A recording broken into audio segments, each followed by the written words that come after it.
আসসালামু আলাইকুম। এই যে সাপটি দেখছেন, এই সাপটির নাম হলো কালনাগিন সাপ। এই সাপটি সম্পূর্ণ নির্বিষ সাপ। এই সাপটি আমি আমার ঘরের বাথরুমের কাছ থেকে উদ্ধার করছি। এই সাপটি যদি আপনারা দেখতে পান, একে মারবেন না। এ মানুষের কোনো ক্ষতি করে না। এ খুব নর্ম ভদ্র টাইপের সাপ। এর নাম হলো কালনাগিনী। পিঠের উপরে দেখছেন কালো কালো ঠোঁট, তার মাঝে মাঝে খয়েরি কালারের ঠোঁট আছে। দেখুন এই সাপটি কামড় দেয় না, এই যে দেখেন এই আমি মাথায় হাত দিচ্ছি, কামড় দিচ্ছি না। এই সাপটি কামড় দেবে না। তো এই সাপ দেখলে আপনারা ভয় পাবেন না। আর সাপটি মানুষ আমরা সাপ পাইলে মাইরে ফেলবো। মারতে মারতে এই সাপ এখন খুবই কম। তো এই সাপগুলি মারবেন না। আর ভয় পাওয়ার কোনো কারণ নেই, কারণ এই সাপে কামড় দেয় না। আর কামড় দিলেও সাপ সম্পূর্ণ নির্বিষ সাপ।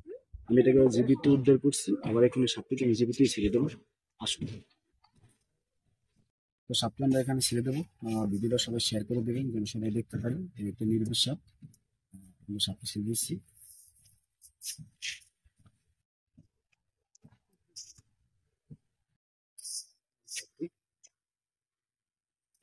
দাও, তোমার ছেড়ে দিলাম। আস্তে আস্তে ছেড়ে দিলাম। চলো।